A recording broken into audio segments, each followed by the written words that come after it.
Microfocus, creators of visual programming tools for software development, is pleased to provide major funding for the Computer Chronicles, the story of this continuing evolution.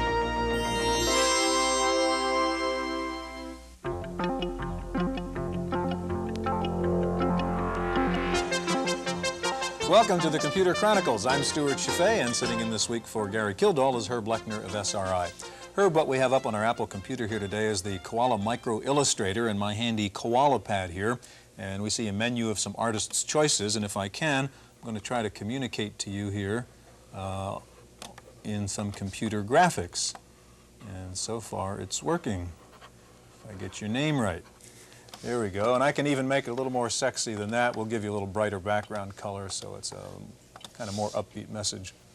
Herb, computer graphics is the subject of our show today, and computer graphics, in fact, involves more than just this little thing we're playing with or even video games, which some people associate with computer graphics. There are some pretty serious applications, aren't there? Very much so, Stuart. Computer fine art hangs in galleries right alongside of traditional art. And of course, in the commercial area, computers aid animators and play a very important role in TV advertising today. And of course, the basic building blocks of computer art, that is the graphics subsystems, play a role not only in art, but in related activities such as computer-aided design and other graphic applications. Okay, on today's program, we'll be looking at one of the newest computer graphic systems called Iris. We'll look at a computer art system called the Paint Box, and we'll meet two computer artists, real people, that is. First, let's take a look at the kind of computer art being done now on mainframe computers. Since the first light pen and graphics displays of the 1950s, computer-assisted artwork has been associated with beautiful, if mathematical, images of symmetry and abstraction. But the applications today extend far beyond repetitive patterns. With enough computing power, computer graphics can extend an artist's reach to cover the height and length of a wall, or compress the time it takes to animate something from a month to an hour. Using a digitizing tablet, MIT artist Ron McNeil chooses from a palette of colors and pre-programmed images to create a collage that exists only in the computer's memory. Before ever seeing a canvas, it undergoes some dramatic transformations. Starting with materials from different sources like photographs or three-dimensional objects, the composite can be manipulated to change in color, size, or geometric aspect. The screen-sized image shown here is only an intermediate step toward the final hard copy, a painting that is 14 feet high and 48 feet long. Like a colossal paintbrush with a memory, the giant XY plotter magnifies the completed artwork into a wall-sized mural, strip by strip and color by color. As an ingenious collaboration between digital imagery and robotics, the giant plotter is unique. But the special talents of computer graphics are increasingly used in another area of the visual arts, animation. To an art form that was once the near exclusive province of film, computers offer a much faster method of animating images. Again, through a digitizing tablet, an artist can create a figure by drawing in just enough points to determine its size and rough shape. For a symmetrical object, all the computer needs is the outline of one side, which is then shaped into a fluid form, regenerated, and filled in with color and three-dimensional detail. The software calculates and reproduces the characteristics of light and shadow that the object would possess in 3D. Finally, to animate the drawing, the artist specifies some key camera positions from which the object is viewed in space. The program then fills in the missing frames that simulate movement between those points. Making a drawing come to life is the most tedious part of an animator's job. Fortunately, it is also readily adaptable to digital processing. The systems used to produce these images are not designed to replace artists, but to assist them.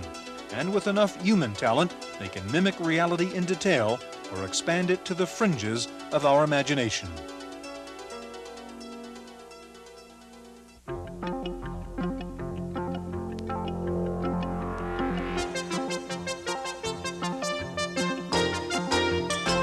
Our guests around the table now are Michael Arendt. Michael's a computer artist and design director with Aaron Marcus & Associates in Berkeley. And next to Michael is Don McKinney, vice president with Silicon Graphics here in Mountain View in the Silicon Valley. Herb?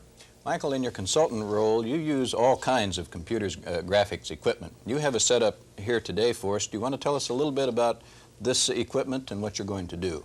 Well, this is an 8-bit microcomputer, which is very similar to the type of computers that most of the viewers would use in their home, for instance, to play games. And we use these type of systems, for instance, to create imagery for digital directories and education software and such like that. And what exactly do you show us how you use this system here? Okay, well, the traditional artist tool is a brush. This is an electronic artist tool, and it's using a graphics tablet, which you see here, and an electronic pen. And with this, I can paint images and put graphics, combine graphics, photographic images, and text on the screen. I can very quickly load in an image here, for instance, to show you a raw photographic image that was input using a video digitizer, which is simply a video camera. And once I get the image into the computer... That's an unfortunate example, by the way, Michael, but we'll go with it. Once I get the image into the computer, then I can use this graphics tablet to take away parts of the image that I don't want. As you can see here, it's loading in this microcomputer. What do you mean by parts of the images you don't want, Michael? Well, for instance, maybe I want to take out a background and put in another background, or I want to take out areas where I would like to put in other types of things like text and things like that, which I'll demonstrate here. I'll show you, for instance, I'm showing you the build of an image. Don, while Michael is working here a second, there are great memory demands, aren't there, in doing graphics? How do you accomplish that with just a small microcomputer? Well, and really it depends on the exact amount of memory.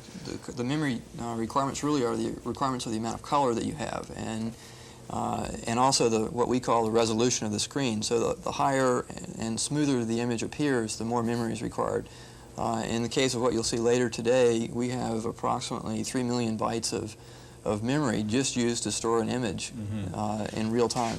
Okay, Michael, I'm sorry, you're ready. Okay, now I've taken away the background. Now I've put in a cartoon bubble here.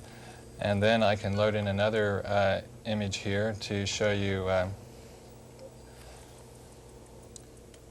other things that I've... So you're loading images you've pre-prepared? Yes, I pre-prepared these images. How did you go about getting the old background out? Did you trace around it or something? Yes, you can block it out with a function on the tablet using a black background blockout. And then so, as you can see, the image is slowly building here, and then I'll show you the final image that I've created. And then I can show you how you can manipulate that image other ways also. What is the tablet you're using? Tell me how that works. Well, it works by addressing various areas in the computer memory, and essentially it's giving it a command either to put color onto the screen or putting geometric figures on the screen like circles or grids. And you can also put text on the screen, as you see here. Here's the final image I've built, which has a combination of a photographic image. It has graphics in the background, and it has text also combined with those graphics. And I've been able to do that with this tablet. I can also, for instance, do things like turn the image upside down, or I can also flip-flop the image this way here, and then I could bring it back up. I can also invert the colors, for instance, so I can make it negative or make them in new colors. And then there are other functions on the tablet, too, that you can do. For instance, you can create textures with what's called electronic brushes and things like that. Okay, well, we're moving our way up from the simple koala pad to something more sophisticated, and Don, that gets us into your area. And I think you have your iris system set up over in the other part of the studio here, so let's take a walk over and see what iris does. Don, how does your iris system here differ from what we've seen up until now?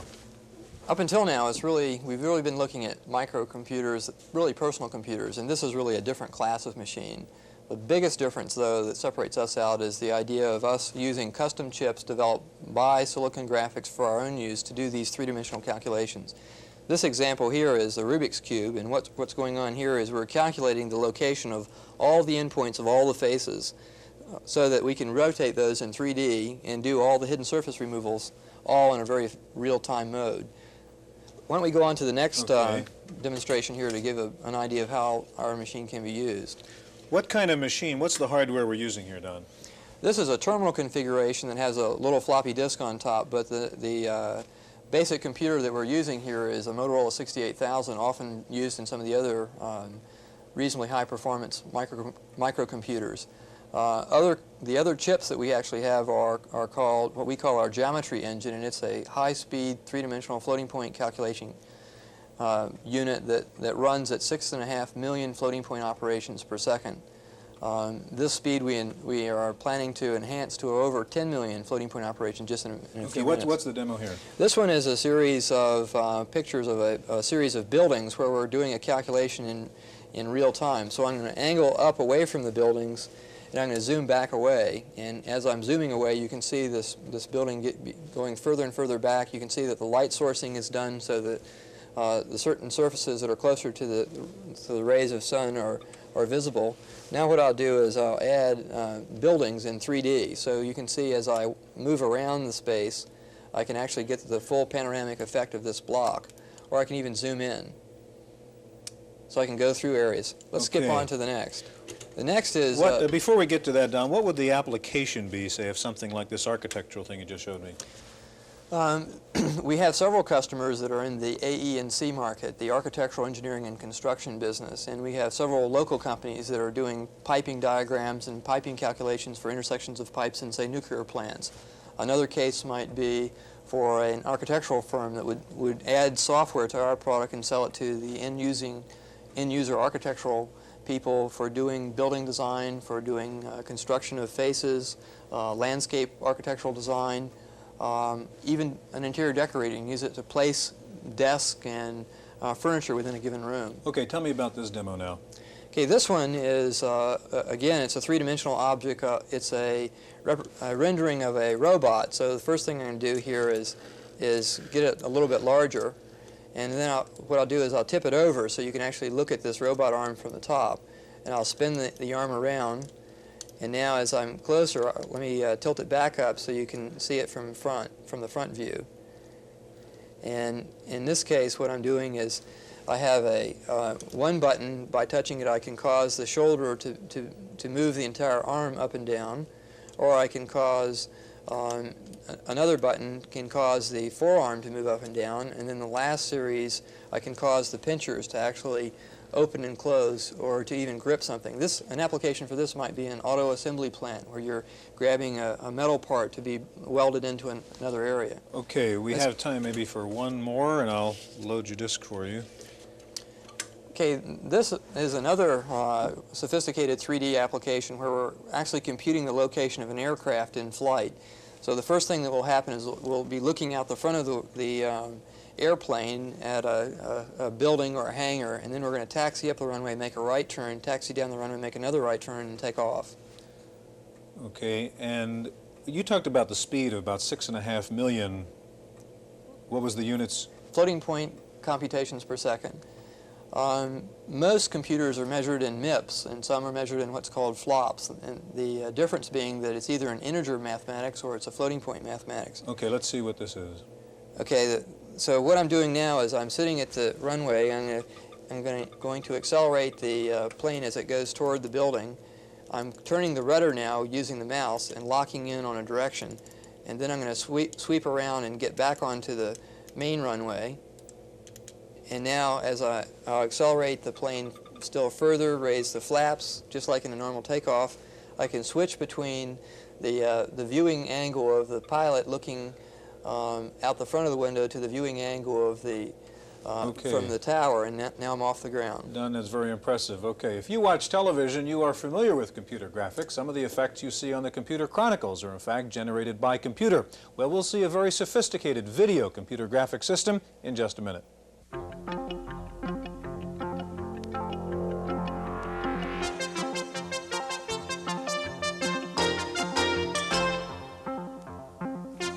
Joining us now is Ann Chase, who is a freelance computer artist, and Kevin Prince. Kevin is engineering manager at MCI Quantel. Now, Ann, you played around with a picture of me at the break just before we got to the segment. That was animation, I take it, and how do you do that with this system? Well, basically, I can find that animation stack in the library and show you how I set it up. Just by tapping. It's cell by cell is how it's set up. And here you can see that I just drew the tie and rolled it up on your neck. So you captured the real picture and then drew on top of the real picture and then just did the cell Right, animation. just cycled the animation in. Does this machine do all that with just commands that you give it? Yeah, basically just your artistic ability and what you can do using the capabilities of the machine. Kevin, what are the capabilities of the machine? What kind of hardware, software supporting this system? Well, hardware-wise, we're based around the 68,000 processor, as previous people were talking about. But we've got a lot of dedicated hardware to do all the fast wipes, the actual painting and drawing in the system, and changing all the brush sizes, etc. It's taken us some time to develop that, but associated with that is, probably more importantly, is the actual software interaction with the user. Everything you see is obviously a very large operating system that we've had to divide for the system. And could you show us, you mentioned drawing and brush strokes, some of the freehand capability of the system? Basically what I'll do here is just wipe the canvas, and you can see that I'm in a paint mode. And this shows me my brush size, and I'll take a white here, and you can see that I can just paint right on the screen. I can choose a different color just by tapping and say a larger brush size and paint over the top of that. Then I can go back and choose that mixed color right off the image and store it to use later. Now, this is obviously much finer drawing, greater resolution than some of the earlier things we saw at the beginning of the program. That's a function of what, Kevin? That's basically the way we do our store manipulation, the way we actually store the picture. We have various methods of mapping the image that we're actually trying to work with into the store, very different to individual pixel operations which the other machines will be working with. And Paintbox is in fact in use right now in television graphics. How is it being used? Well, most of the networks have actually got several of these systems, and they very often use the machine for their news production. And practically every night you will see some form of over-the-shoulder shot that's probably been generated on the Paintbox. But hopefully it's so good you would never notice. Now, this system gives you the capability of mixing that which is artistically drawn with that which is real-life photograph sort of a thing. How is that done? Well, actually, I can just go to the live source, and you can see that right now we're taking in a live video source of what we're doing, and at any time I don't even look at myself. Let's just tap something down and see what we have here. There we have me. And I can go ahead and manipulate this right now. So you have just captured a still frame from this live coverage of what you're doing right now, and now you can paint with it. Right, or I could, let's say I'd like to create a stencil. And just very quickly, I can go in here with a stencil medium and just outline something and fill it. And why are you filling that now? What I'm going to do is a cut and paste technique. This is a stencil medium that's laid over the image. What I'll do is... This is the word processing of art. Cut and paste. That's it, yes. And then I'll just paste it up.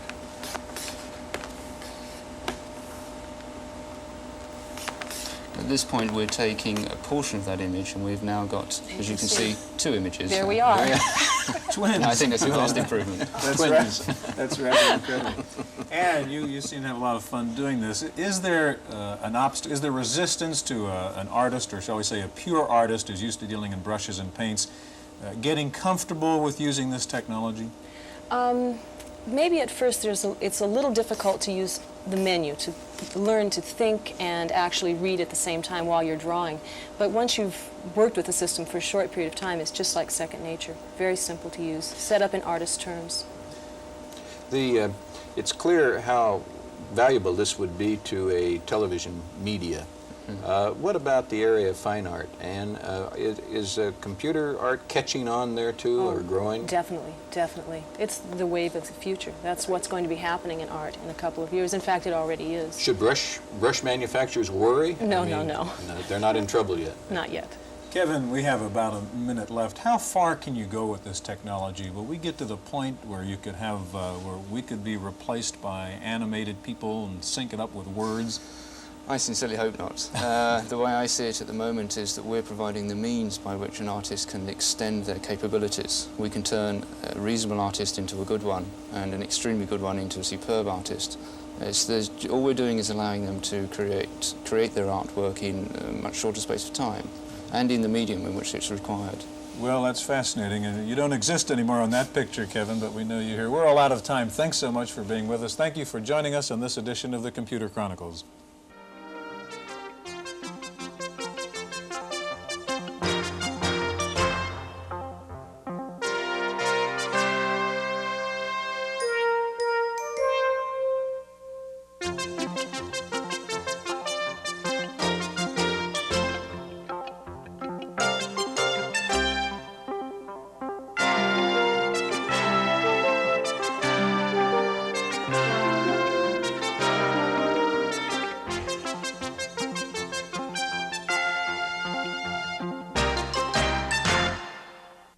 Microfocus, creators of visual programming tools for software development, is pleased to provide major funding for the Computer Chronicles, the story of this continuing evolution.